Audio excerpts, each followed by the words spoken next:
ಮಾಜಿ ಸಚಿವ ಜಮೀರ್ ಅಹಮದ್ ಖಾನ್ ಎಲ್ಲವೂ ಅಂದುಕೊಂಡಂತೆ ಆಗಿದ್ರೆ, ರಾಜಕೀಯ ಸೂಕ್ಷ್ಮತೆಗಳನ್ನು ಜಮೀರ್ ಅಹಮದ್ ಖಾನ್ ಅವರು ನೀಟಾಗಿ ಅರ್ಥ ಮಾಡಿಕೊಂಡು ನಡ್ಕೊಂಡಿದ್ರೆ, ಅಧಿಕಾರ ಕೊಟ್ಟಂಥ ಪಕ್ಷಕ್ಕೆ ದ್ರೋಹವನ್ನು ಮಾಡದೆ ಇದ್ದಿದ್ರೆ ಇವತ್ತು ಈ ಪರಿಸ್ಥಿತಿ ಬರ್ತಾ ಇರಲಿಲ್ಲ ಜಮೀರ್ ಅಹಮದ್ ಖಾನ್ ಅವ್ರಿಗೆ ಅನ್ನುವಂಥ ವಿಶ್ಲೇಷಣೆಗಳು. ಅದರ ಪರಿಣಾಮವೇ ಇವತ್ತು ಒಂದು ಸಚಿವ ಸ್ಥಾನಕ್ಕೋಸ್ಕರ ಒಂದು ಕಡೆ ಸಿದ್ದರಾಮಯ್ಯ ಅವರ ಮನೆಗೆ, ಇನ್ನೊಂದು ಕಡೆ DK ಶಿವಕುಮಾರ್ ಮನೆಗೆ ಅಲ್ದಾಟವನ್ನು ಮಾಡ್ತಿದ್ದಾರೆ. ಮತ್ತೊಂದು ಕಡೆ ಅವರ ಬೆಂಬಲಿಗರು, ಅವರ ಬೆಂಬಲಿತ ನಾಯಕರು ಬೀದಿಗಿಳಿದು ಹೋರಾಟವನ್ನು ಮಾಡ್ತಾ ಇದ್ದಾರೆ. ನಾನು ಹೇಳಿದ್ನಲ್ಲ, ಈ ರಾಜಕೀಯ ಸೂಕ್ಷ್ಮತೆಗಳನ್ನು, ಈ ಓಲೈಕೆ ರಾಜಕಾರಣಗಳನ್ನು, ವ್ಯಕ್ತಿಯ ಓಲೈಕೆನ ಮಾಡೋದನ್ನು ಬಿಟ್ಟಿದ್ರೆ ಇವತ್ತು DK ಶಿವಕುಮಾರ್ ಅವರ ಮೊದಲ ಕ್ಯಾಬಿನೆಟ್ ಏನು 13 ಜನ ಸಚಿವರಾಗಿ ಪ್ರಮಾಣವಚನ ಸ್ವೀಕಾರ ಮಾಡಿ ಖಾತೆಯನ್ನು ಹಂಚ್ಕೊಂಡು ಕೆಲಸವನ್ನು ಮಾಡ್ತಿದ್ರಲ್ಲ, ಅದರಲ್ಲಿ ಜಮೀರ್ ಅಹಮದ್ ಖಾನ್ ಅವರು ಕೂಡ ಒಬ್ಬರಾಗಿರ್ತಾ ಇದ್ರು.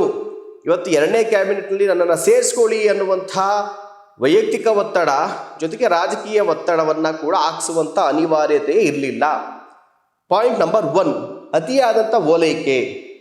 ನೀವು ನೋಡ್ಬೋದು, JDS ಅಲ್ಲಿದ್ದಾಗ ದೇವೇಗೌಡರು ಕುಮಾರಣ್ಣನ ತಲೆ ಮೇಲೆ ಒತ್ತಿ ಮೆರೆಸ್ತಾ ಇದ್ರು. ಅವರ ವಿರುದ್ಧ ಯಾರಾದರೂ ಮಾತನಾಡಿದರೆ ಅವ್ರಿಗಿನ್ನ ಫಸ್ಟ್ ರಿಯಾಕ್ಟ್ ಮಾಡ್ತಿದ್ದೇನೆ ಜಮೀರ್ ಅಹಮದ್ ಖಾನ್ ಅವರು. ಆ ರೀತಿಯಾದಂಥ ಒಂದು ಓಲೈಕೆಯನ್ನು ಮಾಡ್ತಾ ಇದ್ರು. ಅದಾದಮೇಲೆ ಕಾಂಗ್ರೆಸ್ ಪಕ್ಷಕ್ಕೆ ಬಂದರು. ಸಿದ್ದರಾಮಯ್ಯ ಅವರನ್ನ ಗಾಡ್ ಫಾದರಾಗಿ ತೆಗೆದುಕೊಂಡ್ರು. ಗಾಡ್ ಫಾದರಾಗಿ ಒಬ್ರು ಇರಬೇಕು, ಆದರೆ ಎಲ್ಲ ಟೈಮಲ್ಲೂ ಅತಿಯಾದಂಥ ಓಲೈಕೆಯನ್ನು ಮಾಡೋಕ್ಕೆ ಹೋಗಬಾರ್ದು. ಸಿದ್ದರಾಮಯ್ಯ ಅವರನ್ನ ಅತಿಯಾಗಿ ಓಲೈಕೆಯನ್ನು ಮಾಡ್ತಾ ಇದ್ರು. ಇಲ್ಲಿ ನೋಡಿ, ಅವ್ರು ಹೇಳ್ತಾ ಇದ್ದಂಥ ಸ್ಟೇಟ್ಮೆಂಟ್ಗಳು.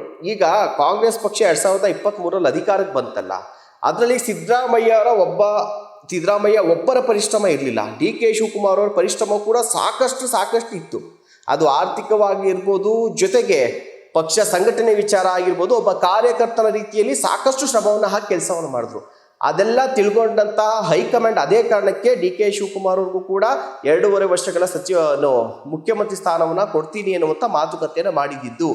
ಇದು ಜಮೀರ್ ಅಹಮದ್ ಖಾನ್ ಅವ್ರಿಗೆ ಗೊತ್ತಿರಲಿಲ್ವಾ? 2.5 ವರ್ಷ ಮಾತ್ರ ಸಿದ್ದರಾಮಯ್ಯ ಅವರು ಮುಖ್ಯಮಂತ್ರಿ ಆಗಿರ್ತಾರೆ. ಇನ್ನು ಉಳಿದಂಥ 2.5 ವರ್ಷ DK ಶಿವಕುಮಾರ್ ಸಾಕಷ್ಟು ಕಷ್ಟವನ್ನು ಪಟ್ಟಿದ್ದಾರೆ. ಪಕ್ಷದ ಅಧ್ಯಕ್ಷರಾಗಿ, ಆರ್ಥಿಕವಾಗಿ ಆಗಿರ್ಬೋದು, ಎಲ್ಲ ಪರಿಶ್ರಮವನ್ನು ಹಾಕಿ ಸರ್ಕಾರವನ್ನು ತಂದಿದ್ದಾರೆ ಅಧಿಕಾರಕ್ಕೆ ಅನ್ನುವಂಥದ್ದು ಜಮೀರ್ ಅಹಮದ್ ಖಾನ್ ಅವ್ರಿಗೆ ಗೊತ್ತಿತ್ತು. ಗೊತ್ತಿದ್ದ ಮೇಲೆ ನಮಗೆ ಸಚಿವ ಸ್ಥಾನ ಸಿಕ್ತಲ್ಲ ಸಿದ್ದರಾಮಯ್ಯ ಸಂಪುಟದಲ್ಲಿ, ಸೈಲೆಂಟಾಗಿ ಆ ಕೆಲಸವನ್ನು ಮಾಡ್ಕೊಂಡು ಹೋಗಬೇಕಿತ್ತು. ಅದನ್ನು ಬಿಟ್ಟು ಇವ್ರು ಏನು ಮಾಡಿದ್ರು? ಒಂದು ಮಾತುಕತೆ ಆಗಿದೆ, 2.5 ವರ್ಷ ಆದಮೇಲೆ DK ಶಿವಕುಮಾರ್ ಮುಖ್ಯಮಂತ್ರಿ ಆಗ್ತಾರೆ ಅನ್ನುವಂಥ ವಿಚಾರ ಗೊತ್ತಿದ್ರೂ ಕೂಡ ಪದೇ ಸಿದ್ದರಾಮಯ್ಯವರೇ 5 ವರ್ಷ CM ಅನ್ನುವಂಥ ಹೇಳಿಕೆಯನ್ನು ಕೊಡ್ತಾ ಬಂದರು. ಅದಾದಮೇಲೆ 2028ಕ್ಕೂ ಸಿದ್ದರಾಮಯ್ಯವರೇ ಮುಖ್ಯಮಂತ್ರಿ ಎನ್ನುವಂಥ ಮಾತು ಹೇಳಿದ್ರು.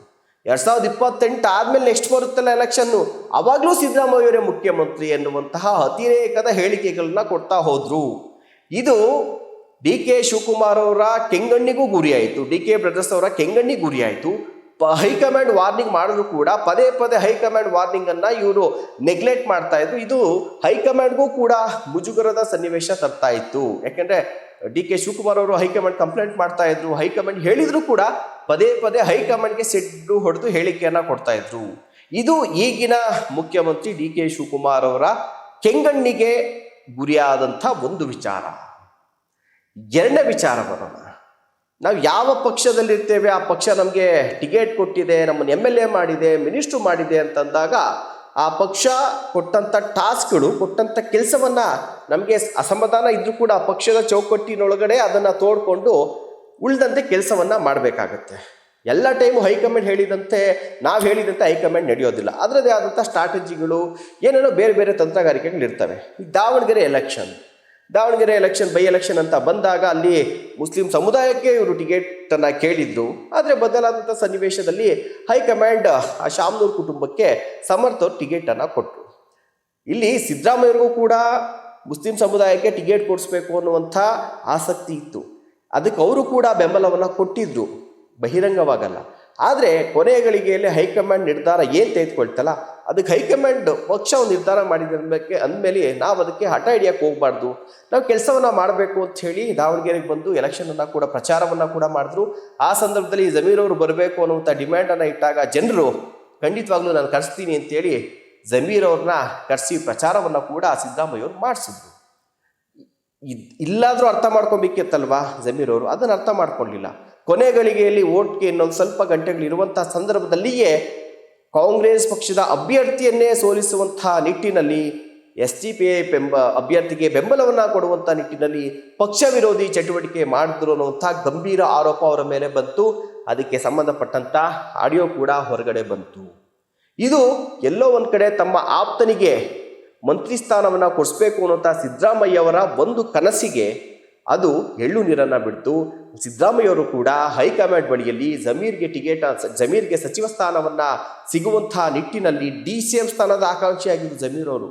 ಕಡೆಗೆ ಸಚಿವ ಸ್ಥಾನಕ್ಕೂ ಕೂಡ ಇವರ ಪರವಾಗಿ ಬ್ಯಾಟ್ ಬೀಸುವಂಥ ಕೆಲಸ ಮಾಡೋದಕ್ಕೆ ಸಾಧ್ಯ ಆಗಂಥ ರೀತಿಯಲ್ಲಿ ಸಿದ್ದರಾಮಯ್ಯವರ ಕೈಯನ್ನು ಕಟ್ಟು ಹಾಕ್ತು. ಸಿದ್ದರಾಮಯ್ಯರು ಕೂಡ ವೈಯಕ್ತಿಕವಾಗಿ ಆಡಿಯೋ ಎಲ್ಲ ಬಂದಾಗ ಸಾಕಷ್ಟು ಬೇಸರವನ್ನು ವ್ಯಕ್ತಪಡಿಸಿದ್ರು. ಇತ್ತೀಚೆಗೆ ಕೆಲವು ಯಾರೋ ಅವ್ರಿಗೆ ಸಚಿವ ಸ್ಥಾನ ಕೊಡಬೇಕು, DCM ಸ್ಥಾನ ಕೊಡಬೇಕು ಅಂತ ಕೇಳಕ್ಕೆ ಹೋದಾಗ ನನ್ನ ವಿರುದ್ಧನೇ ಕೆಲಸ ಮಾಡ್ಬೋದಾ ಅನ್ನುವಂಥ ಅಸಮಾಧಾನದ ಹೇಳಿಕೆ ಅದೇ ಸಿದ್ದರಾಮಯ್ಯರ ಬಾಯಿಂದಲೇ ಬಂತು. ಈ ವಿಚಾರಗಳಿದೆಯಲ್ಲ, ಇವೆಲ್ಲವೂ ಕೂಡ ಅಷ್ಟೇ. ನೀವು ನಿಮ್ಮ ಖಾತೆಯನ್ನು ಹೇಗೆ ನಿಭಾಯಿಸಿದ್ದೀರಾ, ಎಷ್ಟೆಲ್ಲ ಕೆಲಸ ಮಾಡಿದ್ದೀರಾ, ಅದು ಯಾವುದೂ ಕೂಡ ಪಕ್ಷ ವಿರೋಧಿ ಚಟುವಟಿಕೆ ಅಂತ ಬಂದಾಗ ಯಾವುದೂ ಕೂಡ ಲೆಕ್ಕಕ್ಕೆ ಬರೋದಿಲ್ಲ. ಹೋಗ್ಲಿ, DK ಶಿವಕುಮಾರ್ ಅವರಾದರೂ ಕೂಡ ನಿಮ್ಮ ಪರವಾಗಿ ಬ್ಯಾಟ್ ಬೀಸೋಕೆ ಹೇಗೆ ಸಾಧ್ಯ? ನೀವೇ ಹೇಳಿಕೆ ಕೊಟ್ಬಿಟ್ರಲ್ಲ. ಮುಂದೆ DK ಶಿವಕುಮಾರ್ ಅವರು ಮುಖ್ಯಮಂತ್ರಿ ಆಗಬೇಕು, ಆ ಸ್ಥಾನ ಸಿಗುತ್ತೆ, ಅದಕ್ಕೆ ಅವರು ಅರ್ಹರು ಅಂತ ಹೈಕಮಾಂಡ್ ಡಿಸೈಡ್ ಮಾಡಿದ್ಮೇಲೆ ನೀವು ಪದೇ ಪದೇ ಸಿದ್ದರಾಮಯ್ಯವರ ಪರವಾಗಿ ಹೇಳಿಕೆಯನ್ನು ಕೊಡ್ತಾ DK ಶಿವಕುಮಾರ್ ಅವರ ವಿರುದ್ಧವಾಗಿ ಹೇಳಿಕೆಗಳು, ಇದನ್ನು ಪರವಾಗಿ ಅಂದಮೇಲೆ ಅಪೋಸಿಟ್ ಅದಕ್ಕೆ ಯಾರಿದ್ರಲ್ಲ DK ಶಿವಕುಮಾರ್ ಅವ್ರಿಗೆ ಆಪೋಸಿಟಲ್ಲಿ ಇದ್ದರು, ಅಂದರೆ ಸಚಿವ CM ಸ್ಥಾನದ ಆಕಾಂಕ್ಷೆ ಇದ್ದರು. ಅವರನ್ನು ಕೆಣಕಿದ್ರ. ಈಗ ಅವ್ರು ತಾನೇ ಮನಸ್ಪೂರ್ವಕವಾಗಿ ನಿಮ್ಮ ಪರವಾಗಿ ಹೇಗೆ ಬ್ಯಾಟ್ ಬೀಸ್ತಾರೆ? ಅದು ಕೂಡ ಒಂದು ನೆಗೆಟಿವ್. ಮತ್ತೊಂದು ವಿಚಾರ, ಸಿದ್ದರಾಮಯ್ಯವರು ಈ ಬಾರಿ ಇಷ್ಟೊಂದು ವಿರೋಧವನ್ನು ಕಟ್ಕೊಳ್ಳೋದಕ್ಕೆ ಒಂದು ವರ್ಗದ ಪರ, ಒಂದು ಸಮುದಾಯದ ಪರ, ಅದರ ವಿರೋಧ ಪಕ್ಷದವರು ಸಿದ್ದರಾಮುಲ್ಲಾ ಖಾನ್ ಅನ್ನುವಂಥ ಅಣೆಪಟ್ಟಿಯನ್ನು ಕಟ್ಟೋದಕ್ಕೆ ಕಾರಣ ಏನಂದರೆ, ಅತಿಯಾಗಿ ಮುಸ್ಲಿಂ ಸಮುದಾಯಕ್ಕೆ ಅನುದಾನಗಳನ್ನು, ಸರ್ಕಾರದ ಸವಲತ್ತುಗಳನ್ನು ಕೊಟ್ಟರು ಅನ್ನುವಂಥದ್ದು ಅವ್ರ ಮೇಲೆ ಇರುವಂಥ ಆರೋಪ. ಇಂತಹ ಸಿದ್ದರಾಮಯ್ಯವರು ಅವರೇ ವಾಲಂಟ್ರಿಯಾಗಿ CM ಸ್ಥಾನವನ್ನು ಬಿಟ್ಕೊಟ್ಟಿರ್ಬೋದು, ಆದರೆ ನೀವು ಮುಸ್ಲಿಂ ಸಮುದಾಯದ ಪ್ರಭಾವಿ ನಾಯಕ ಅನ್ಸ್ಕೊಂಡಂಥವ್ರು, ಆ ಒಂದು ಸಮುದಾಯ, ಮುಸ್ಲಿಂ ಸಮುದಾಯಕ್ಕೆ ಇಷ್ಟೆಲ್ಲ ಸಿದ್ದರಾಮಯ್ಯವರು ಮಾಡಿದ್ರಲ್ಲ, ಸಿದ್ದರಾಮಯ್ಯವ್ರನ್ನ ಮುಖ್ಯಮಂತ್ರಿ ಸ್ಥಾನದಲ್ಲಿ ಮುಂದುವರಿಸಬೇಕು ಅನ್ನುವಂಥ ನಿಟ್ಟಿನಲ್ಲಿ ರಾಜ್ಯದ ಯಾವುದಾದ್ರೂ ಒಂದು ಮೂಲೆಯಲ್ಲಿ ತಮ್ಮ ಸಮುದಾಯದ ಒಂದೇ ಒಂದು ಪ್ರತಿಭಟನೆ ಏನಾದರೂ ಆಯಿತಾ? ನೀವು ನಿಮ್ಮ ಪಕ್ಷದ ವಿರುದ್ಧವಾಗಿ ಪ್ರತಿಭಟನೆ ಮಾಡ್ಸೋಕ್ಕಾಗಲ್ಲ, ಆದರೆ ನೀವು ನೇತೃತ್ವ ವಹಿಸೋದು ಬೇಡ. ನಿಮ್ಮ ಸಮುದಾಯದವ್ರು ಯಾರಾದರೂ ಒಂದು ಪ್ರತಿಭಟನೆ ಮಾಡಿದ್ರಾ? ಯಾರೂ ಮಾಡಲಿಲ್ಲ. ಇದು ಸಾಕಷ್ಟು ಒಂದು ಟೀಕೆಗೂ ಕಾರಣವಾಯಿತು, ಟ್ರೋಲ್ ಕೂಡ ಆಯ್ತು ಇದು. ಯಾಕೆಂದರೆ ಸಿದ್ದರಾಮಯ್ಯರು ಮುಸ್ಲಿಂ ಸಮುದಾಯಕ್ಕೆ ಇಷ್ಟೆಲ್ಲ ಮಾಡಿದ್ರು, ಇವತ್ತು ಮುಸ್ಲಿಂ ಸಮುದಾಯ ಯಾರಾದರೂ ಒಬ್ಬರು ಧ್ವನಿ ಎತ್ತಿ ಪ್ರತಿಭಟನೆ ಮಾಡಿದ್ರು, ಯಾರಾದರೂ ಒಬ್ಬರು ಧ್ವನಿ ಎತ್ತಿ ಸಿದ್ದರಾಮಯ್ಯರ ಪರ ಬ್ಯಾಟ್ ಬೀಸಿದ್ರ? ಯಾವುದನ್ನು ಕೂಡ ಮಾಡಲಿಲ್ಲ. ಈ ಒಂದಷ್ಟು ವಿಚಾರಗಳಿದೆಯಲ್ಲ, ಒಂದು ಒಬ್ಬ ವ್ಯಕ್ತಿಯನ್ನು ಅತಿಯಾಗಿ ಓಲೈಕೆ ಮಾಡುವಂಥದ್ದು, ಎರಡನೇದು ತಮ್ಮ ಸಮುದಾಯಕ್ಕೆ ಸಮಸ್ಯೆ ಆಯಿತು ಅಂತ ಹೇಳಿಬಿಟ್ಟು ನೀವು ಪಕ್ಷದ ವಿರುದ್ಧವಾಗಿ ಕೆಲಸವನ್ನು ಮಾಡುವಂಥ ನಿಟ್ಟಿನಲ್ಲಿ ಕೆಲವರಿಗೆ ಆಡಿಯೋದಲ್ಲಿ ಸೂಚನೆ ಕೊಟ್ರ ಅನ್ನುವಂಥ ಆರೋಪ ಇರ್ಬೋದು. ಜೊತೆಗೆ ಆ ಕ್ಷೇತ್ರದಲ್ಲಿ ಹೋಗ್ಲಿ ಗೆಲ್ಸ್ಕೊಂಬರಕ್ಕಾಯ್ತಾ ಯಾರನ್ನ? ನೀವು STP ಅವ್ರಿಗೆ ಸಪೋರ್ಟ್ ಏನೋ ಮಾಡಿದ್ರ ಅನ್ನೋಂಥ ಆರೋಪ ಇದೆಯಲ್ಲ. ಕಡೆಗೆ ನಿಮ್ಮ ಸಮುದಾಯ ಬಿಟ್ಟು ಲಿಂಗಾಯತ ಸಮುದಾಯಕ್ಕೆ ಟಿಕೆಟ್ ಕೊಟ್ರಲ್ಲ, ಅವ್ರು ಸೋಲು ಇಲ್ಲ ಅಲ್ಲಿ. ಮುಸ್ಲಿಂ ಸಮುದಾಯ ನಿಮ್ಮ ಪರವಾಗೂ ನಿಮ್ಮ ಮಾತಿಗೂ ಕೂಡ ಬೆಲೆಯನ್ನು ಕೊಡಲಿಲ್ಲ ಅಲ್ಲಿ. ಹೀಗಾಗಿ ನಿಮ್ಮ ಸಮುದಾಯಕ್ಕೆ ಹಿನ್ನಡೆ ಆದಂತ ಆಯ್ತದು.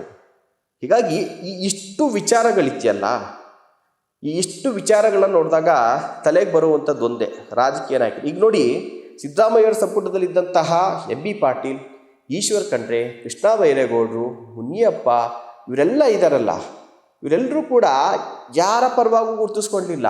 ಅವ್ರ ಪಾಡ್ಗೆ ಅವ್ರ ಇಲಾಖೆಯ ಕೆಲಸಗಳನ್ನ ಮಾಡ್ಕೊಂಡು ಹೋದರು. ಸಿದ್ದರಾಮಯ್ಯವ್ರಿಗೂ ಜೈ ಅನ್ನಲಿಲ್ಲ, DKಗೂ ಜೈ ಅನ್ನಲಿಲ್ಲ. ಅವರು ಪಕ್ಷ ಏನಿದೆ ಪಕ್ಷದ ನಿರ್ಧಾರವನ್ನು ಅವರು ಬೆಂಬಲಿಸ್ತಾ ಹೋದರು. ಅವ್ರು ಕೊಟ್ಟಂಥ ಇಲಾಖೆಯಲ್ಲಿ ಸೈಲೆಂಟಾಗಿ ಕೆಲಸ ಮಾಡ್ಕೊಂಡು ಹೋದರು. ಇವತ್ತು ಯಾವುದೇ ಪ್ರತಿಭಟನೆ, ಯಾವುದೇ ಲಾಬಿ ಅಥವಾ ಡೆಲ್ಲಿಗೆ ಹೋಗುವಂಥ ಯಾವ ಕೆಲಸನೂ ಮಾಡಲಿಲ್ಲ. DK ಶಿವಕುಮಾರ್ ಅವರ ಸಂಪುಟದಲ್ಲಿ ಅವರು ಮಂತ್ರಿಯಾಗಿ ಪ್ರಮಾಣವಚನ ಸ್ವೀಕಾರ ಮಾಡಿ ಒಳ್ಳೊಳ್ಳೆ ಖಾತೆಯನ್ನು ಪಡ್ಕೊಂಡು ಕೆಲಸವನ್ನು ಮಾಡ್ತಿದ್ದಾರೆ. ಯಾಕಂದರೆ ಅವರೆಲ್ಲರೂ ಕೂಡ ಆ ರಾಜಕೀಯ ಸೂಕ್ಷ್ಮತೆಯನ್ನು ತುಂಬ ಚೆನ್ನಾಗಿ ಅರ್ಥ ಮಾಡ್ಕೊಂಡಿದ್ರು. ಎಲ್ಲೋ ಒಂದು ಕಡೆ ಜಮೀರ್ ಅಹಮದ್ ಅವರು ಈ ಸೂಕ್ಷ್ಮತೆಗಳನ್ನು ಅರ್ಥ ಮಾಡ್ಕೊಳ್ಳಿಲ್ವಾ ಅನ್ನುವಂಥ ಒಂದು ಪ್ರಶ್ನೆ. ಈಗ ಜಮೀರ್ ಅಹಮದ್ ಅವ್ರಿಗೆ ಈ ಕ್ಯಾಬಿನೆಟ್ ಎಕ್ಸ್ಪೆನ್ಷನ್ ಸಿಗೋದೇ ಇಲ್ಲ ಅಂತ ಹೇಳ್ತಾ ಇಲ್ಲ, ಸಿಕ್ಕಿದ್ರೂ ಈ ಸೂಕ್ಷ್ಮತೆಗಳನ್ನು ಅರ್ಥ ಮಾಡ್ಕೊಂಡು ಹೋದರೆ ಮುಂದಿನ ದಿನಗಳಲ್ಲಿ ನೀವೇನು DCM ಆಗಬೇಕು, CM ಆಗಬೇಕು ಅಂತ ಕೆಲಸನ ಹೊತ್ಕೊಂಡಿದ್ರಲ್ಲ, ಅದಕ್ಕೆ ಇವೆಲ್ಲವೂ ಕೂಡ ಮೆಟ್ಟಿಲಾಗಬಹುದು ಅನ್ನುವಂಥ ಒಂದು ಸಣ್ಣ ವಿಶ್ಲೇಷಣೆ ಅಷ್ಟೇ. ನಮಸ್ಕಾರ.